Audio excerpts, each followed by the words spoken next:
Bonjour à tous, merci de regarder nos vidéos sur le thème de rendre notre amour plus fort.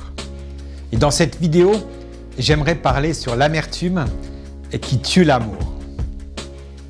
Dans un couple, les problèmes non réglés, les rancunes ravalées et non exprimées, les pensées négatives et mauvaises l'un sur l'autre installées, eh bien toutes ces choses vont affaiblir, vont détruire doucement le bel amour qui nous avait un jour rapprochés. L'amertume abîme, l'amertume éteint, l'amertume doucement détruit l'amour.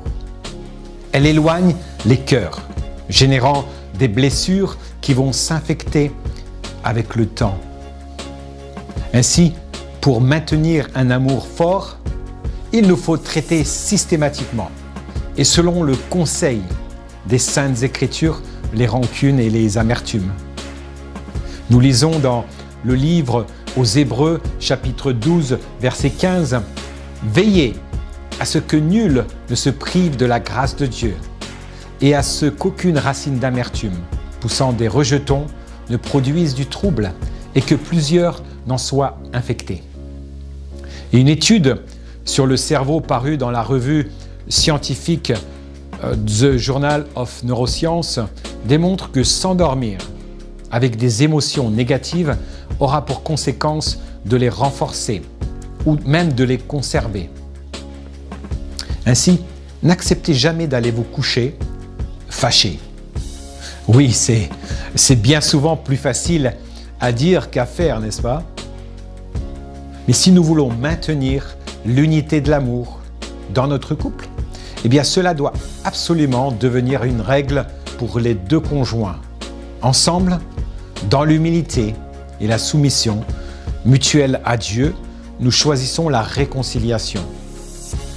La Bible donne, avec une extraordinaire sagesse, une excellente habitude pour enrayer ce mécanisme destructeur. Elle nous dit, si vous vous mettez en colère, ne péchez point, et que le soleil ne se couche pas sur votre colère, et ne donnez pas accès au diable. Éphésiens chapitre 4, versets 26 et 27. Nous avons découvert avec Anne à ce sujet un secret. Plus nous obéissons vite à ce commandement, moins difficile il est à appliquer. Alors que nos dos sont tournés et que les pensées de rancune tournent dans nos têtes, avant que les arguments ne nous en empêchent et avant que nos cœurs ne s'endurcissent, il suffit de tendre la main de la réconciliation tout de suite, dès que le Saint-Esprit nous le rappelle, et de dire « Eh bien, je suis désolé, ma chérie ou mon chéri, je t'aime. Je ne veux qu'aucun obstacle ne se dresse entre toi et moi. Si tu le veux, eh bien, nous pourrons en parler davantage demain.